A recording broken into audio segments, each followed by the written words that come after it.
جس راستے سے آئے، جیسے آئے، حلال آئے، حرام آئے، بس آتا رہے ہے۔ مختصر سی تعلیم کر لیتے ہیں، اور تعلیم میں کیا ہے آج مال کے بارے میں ہے کہ اس کا ہونا کیسا ہے، اچھا ہے یا برا ہے۔ کچھ دیجیے فضائل اعمال پارٹ 2 یعنی فضائل صدقات کی تعلیم ہے۔ حضور صلی اللہ علیہ وسلم کا پاک ارشاد ہے کہ ہر امت کے لیے ایک فتنہ ہوتا ہے، میری امت کا فتنہ مال ہے، اس لیے اس فتنے سے اور اس کے زہر سے اپنے کو محفوظ رکھنا بڑی اہم چیز ہے۔ اور یہ سانپ کسی کے پاس ہو تو اس سے اگر ٹیڑیاک بنا لیا جائے تو اپنے لیے بھی مفید ہے، دوسروں کو بھی فائدہ ہے، ورنہ اس کا زہر اپنے کو بھی ہلاک کرے گا، دوسروں کو بھی نقصان پہنچائے گا۔ اسی لیے حضور صلی اللہ علیہ وسلم کا ارشاد ہے کہ مال سرسبز و شاداب اور میٹھی چیز ہے، اگر اس کو حق کے موافق حاصل کرے اور حق کے موافق خرچ کرے تو کام آنے والی مددگار چیز ہے، اور اگر بغیر حق کے حاصل کرے وہ ایسا ہے کہ آدمی کو جرع البقر ہو جائے، کہ آدمی کھاتا رہے اور پیٹ نہ بھرے۔ جرع البقر ایک بیماری کا نام ہے کہ آدمی کھاتا ہی رہے اور پیٹ نہ بھرے، بس پھر مال ایسا ہی ہو جائے گا، مال کے بارے میں اس کی حسرت ایسی ہو جائے گی، مال آتا ہی رہے، مال آتا ہی رہے، چاہے جس راستے سے آئے، جیسے آئے، حلال آئے، حرام آئے، بس آتا رہے لیکن اس کا پیٹ نہ بھرے۔ اور بتایا کہ ٹیڑیاک بتایا یہاں کہ ٹیڑیاک بنا لیا جائے۔ ٹیڑیاک کیا ہے؟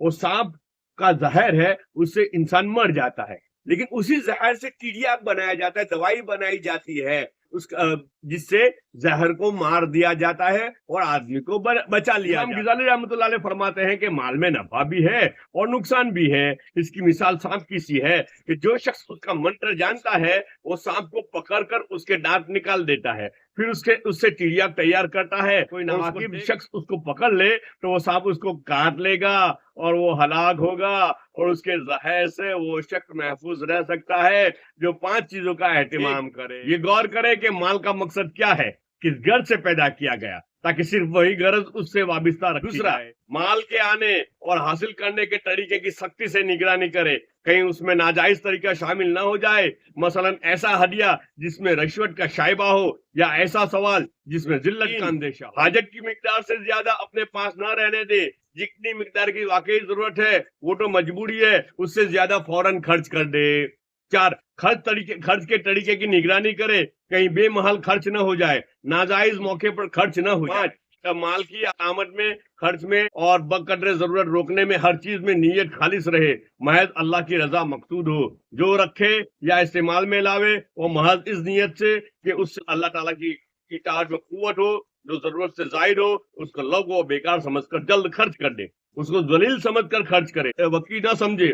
ان شرائط کے ساتھ مال کا ہونا مضر نہیں ہے۔ اس لیے حضرت علی رضی اللہ تعالیٰ عنہ کا ارشاد ہے کہ اگر کوئی شخص ساری دنیا کا مال محض اللہ تعالیٰ کے واسطے لیتا ہے، اپنی غرض سے نہیں لیکن اللہ کے واسطے لیتا ہے، تو وہ زاہد ہے، اور اگر بالکل ذرا سا بھی نہیں لیتا، اور یہ نہ لینا اللہ کے واسطے نہیں ہے بلکہ کسی دنیاوی غرض، حب جا وغیرہ کی وجہ سے ہے، تو وہ دنیا دار ہے، مال کچھ نہیں ہے، لیکن دنیا کو دکھانے کے لیے کہ دیکھو میں تو کیسا غریب ہوں، یہ ہوں، وہ ہوں، صبر کرنے والا ہوں، قناعت کرنے والا ہوں، تو دنیا کو دکھانے کے لیے ہے۔